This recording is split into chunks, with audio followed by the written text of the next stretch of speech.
Você olha para o Brasil e também se questiona como é que a gente foi se enfiar nessa confusão?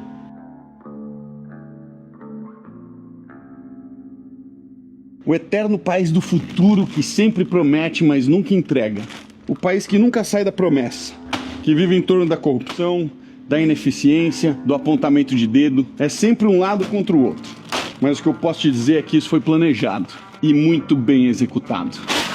Teve um cara que entendeu que se você quer dominar um país, você não precisa de guerra. Basta você tomar cultura.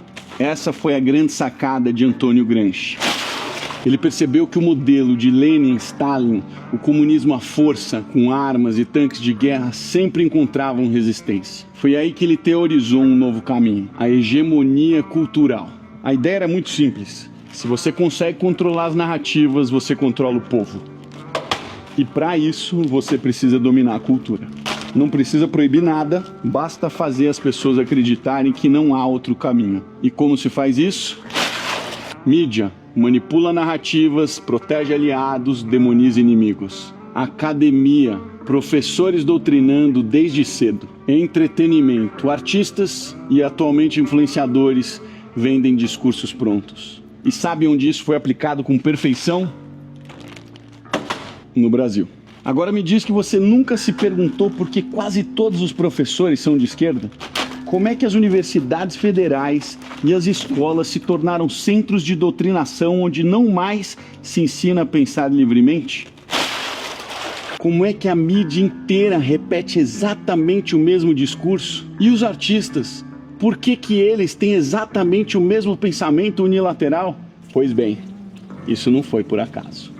Como eu disse, foi muito bem planejado. Ao longo de décadas, pouco a pouco, lei a lei, verba a verba, foi construída essa estrutura que hoje domina o Brasil com uma única visão de mundo. Décadas de doutrinação que moldaram uma parte da sociedade que hoje não questionam mais nada. Você pode ter provas, você pode ter fatos, você pode ter a verdade escancarada. Nada disso importa. Porque o sistema já moldou a mente das pessoas e o resultado disso está bem diante dos seus olhos. Luiz Inácio Lula da Silva foi condenado em 2 instâncias da justiça. Primeiro pelo então juiz Sérgio Moro e depois pelo Tribunal Regional Federal da 4ª Região.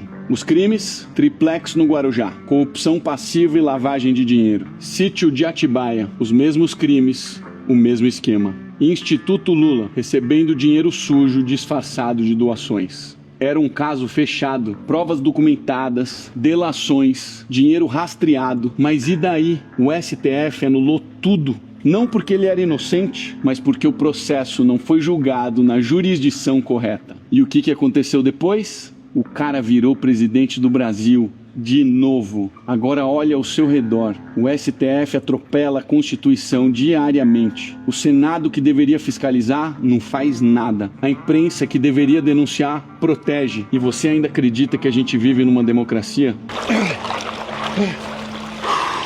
O Brasil arrecadou 680 bilhões de reais até o dia de hoje. Esse dinheiro não foi para hospitais, esse dinheiro não foi para escolas, não foi para segurança. Foi para sustentar uma máquina altamente ineficiente e corrupta. O crime organizado não está só no tráfico de drogas e nas facções. O sistema se protege a qualquer custo. E qualquer um que ousa desafiar isso é destruído. Você ainda acha que a corrupção está distante de você? Olha para a inflação, olha para o preço das coisas. O sistema inteiro está corrompido. Pode vir Jesus Cristo tentar salvar, que a fórmula de criar narrativas também vai ser usada contra ele. Nós chegamos a um ponto tão caótico que um país terceiro está tendo que vir avisar ao mundo que o que está acontecendo aqui no Brasil é uma tirania. O judiciário está legislando e aplicando a lei conforme o gosto do freguês. E nesse universo só existem 2 tipos de pessoas: as que são beneficiadas pelo sistema e, segundo, os perdidos.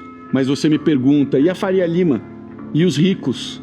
Você acha mesmo que eles têm lado? O lado deles é o do benefício. Onde eu voto, onde eu ganho. O problema do Brasil sempre foi o mesmo. As pessoas se preocupam mais com o seu próprio benefício do que com o país e a população. O que sobra para quem não está no esquema? O cidadão comum, o empresário que tenta empreender, o trabalhador que rala todos os dias para pagar impostos e não recebe nada em troca. A resposta? Nada. Você é apenas mais uma peça descartável nessa engrenagem. O sistema não quer que você prospere, não quer que você questione, não quer que você enxergue a verdade. E quando alguém ousa apontar o óbvio, é perseguido, é censurado, desacreditado. O Brasil não é mais uma democracia, é um teatro, com um roteiro escrito há décadas, com atores bem pagos, com um público manipulado e, como toda boa peça de ficção, o final já foi decidido. A elite e os burocratas se mantêm no topo, a classe média trabalha para sustentá-los e os mais pobres continuam acreditando que alguém virá para salvá-los. Mas ninguém vai, porque o problema do Brasil não é a corrupção é só um sintoma. O problema do Brasil é o brasileiro, que troca dignidade por um auxílio, que troca liberdade por um favor, que troca o futuro por uma promessa vazia. E enquanto isso não mudar, nada muda.